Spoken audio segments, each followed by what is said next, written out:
Nasaan ang kuya mo? Nandyan, ma. Nagluto ako ng paborito niyong ulam. George! Kain na! Wait lang nga, in-game eh.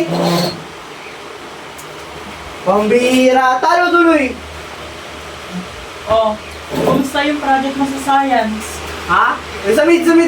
Okay lang, medyo mahirap. Nga pala, ma. Perfect score pala ako sa math. Ang galing talaga ng anak ko. Proud na proud ako sa'yo. Ang talino mo talaga. Oh, tignan mo yung kapatid mo, laging perfect. Gayahin mo naman sana. Hindi yan inuuna mo pa yung paglalaro mo. Grabe ka naman, ma. Oh, kain na. Oh, kumusta naman pag-aaral mo? All goods, ma.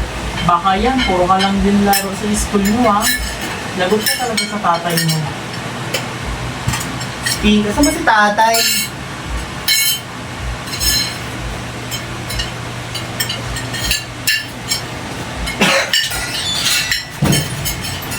Oh, asan ang pagkain? Ba't ang ingay-ingay nyo? Diyos ko, Julian! Lasing ka na naman ba? Anong sinasabi mo? Nagawa nyo kumain, di nyo man lang nagawang mag-iya. Eh paano, mas inuna mo bang uminom kaysa magtrabaho? Eh ano mong pakialam mo? Pakialam ko? Ikaw, anong problema mo? Ikaw ang problema ko. Puro ka reklamo. Ako na nga umaahon sa pamilyang to, ganyang ugali pa ang pinapakita mo sa harap ng mga anak mo. Sige, Tama na yan. saktan mo ako.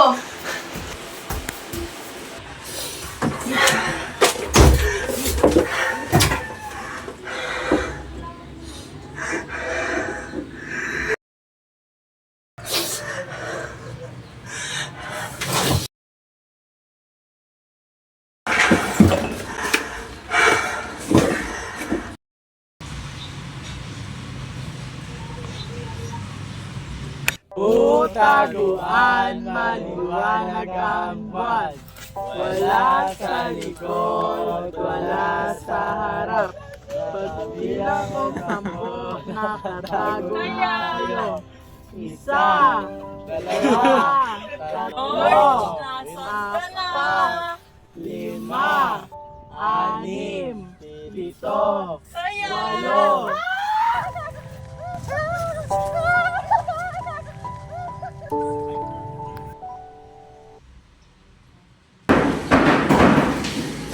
Yes, ma'am. Good afternoon, students. Good afternoon, teachers. Please be seated.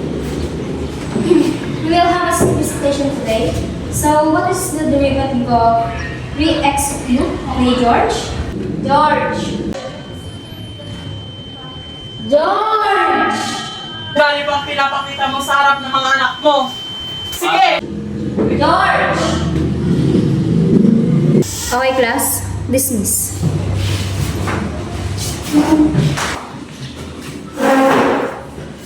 Wait lang, George. May problema ka pa. Sumusumama sa ano niya. Wala ka. Pag-isipan mo, ha?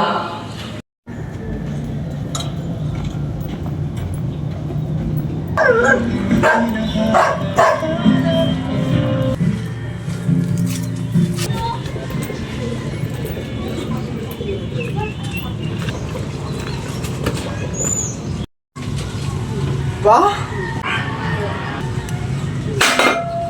Ba, sino yan? Huwag mo sasabihin sa nanay mo to ha. Malilintigan ka sa akin. Pa, wala ka na ang ginagawa dito sa bahay. Si mama nagkanakuba-kuba, tapos yan pang igaganti mo? Tumigil ka! Sino yan? Tumigil ka!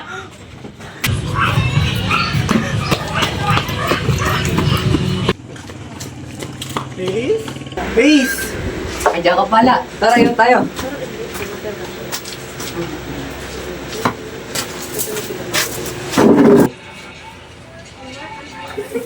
Painom ka. Ito, Jason.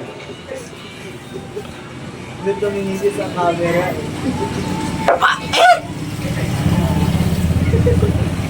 Uy, ba't pa na naparito ka? Wala, problema lang sa bahay. Ay, ito, Yossi. Sindihan mo.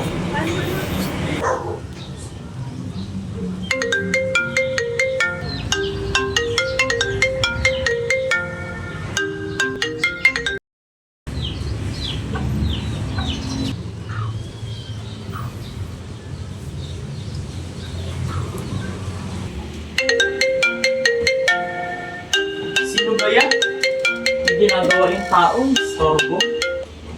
Hello? Ay, hello po. Ako po si Janelle, yung teacher po ni George. Tanong ko lang po if may problema po ba yung bata. Nung nakaraang linggo pa po siya wala sa sarili eh. May problema po ba siya? Pambihira, sayang sa oras.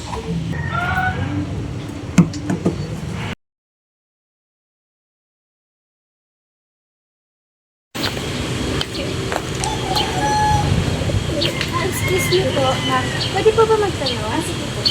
Alam mo ba kung saan yung tayo nila? Ay, ito na po. Ay, ito po. Ay, ito po. Tao po. Tao po.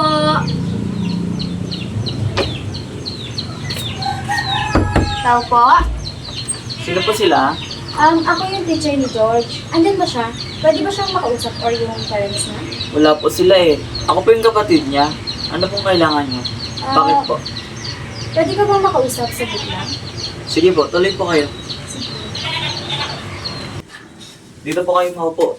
Pasensya na po kung makalat. Hindi, okay lang. Ano nga po pala yung pag-uusapan natin, ma? Regarding dun about kay George, napapansin ko kasi lately na wala siya sa sarili. May problema ba siya?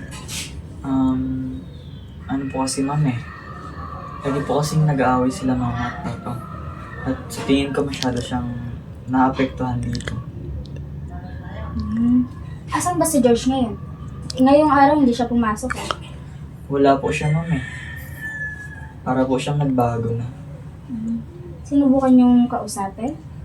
Hindi pa po kasi masyado na po siyang umiiwas sa amin eh. Kaya hindi namin po siya nakakausap.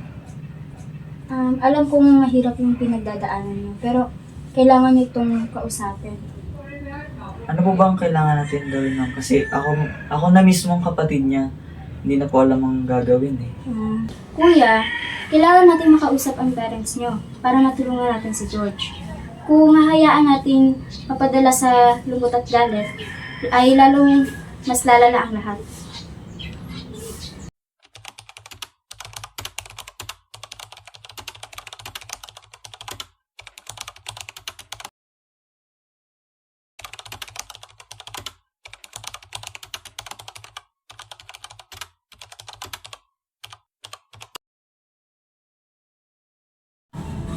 Ma? Pa? Kuya George, kailangan nating mag-usap. Anak, ano pang sasabihin natin? Marami po. Kailangan na nating sabihin ang totoo. Hindi ko na kaya magpanggap na okay lang ang lahat. Ano pagpapanggap? Okay naman tayo. Hindi po tayo okay pa. Hindi tayo okay. Si George nagbabago na. Nasasaktan na kaming lahat at lalong-lalo na si George. Tama si Mark. Julian, tama na.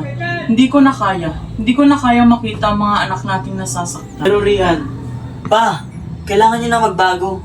Kailangan niyo humingi ng tawad. Ay, hindi dito ang gusto naming buhay para sa amin. Ma, Pa, Mark, sorry. Sorry po kung nagbago ako. Kung naging pabigat ako. Kung nagrebelde ako. Hindi ko po sinasadya. Ang gusto ko na lang ngayon, maging masaya tayo ulit. Anak, hindi ka naging pabigat. Mahal na mahal ka namin. Hindi ka nag-iisa. Anak, patawad. Patawad kung di ko na ipakita ang pagmamahal ko sa'yo. Hindi mo kasalanan kung ano man ang nangyari. Kasalanan ko lahat ng iyon. Kuya George, okay lang yan. Nandito kami para sa'yo. Nandito lang lagi kami. Mga anak, patawarin niyo ako. Rian, patawarin mo ako. Hindi ko kasalanan ng lahat ng iyon. Nawala lang ako. Julian, patawad din. Dahil hindi ko na ipakita ang pagmamahal ko sa tamang paraan. Simulan po natin ito ulit ng sama-sama.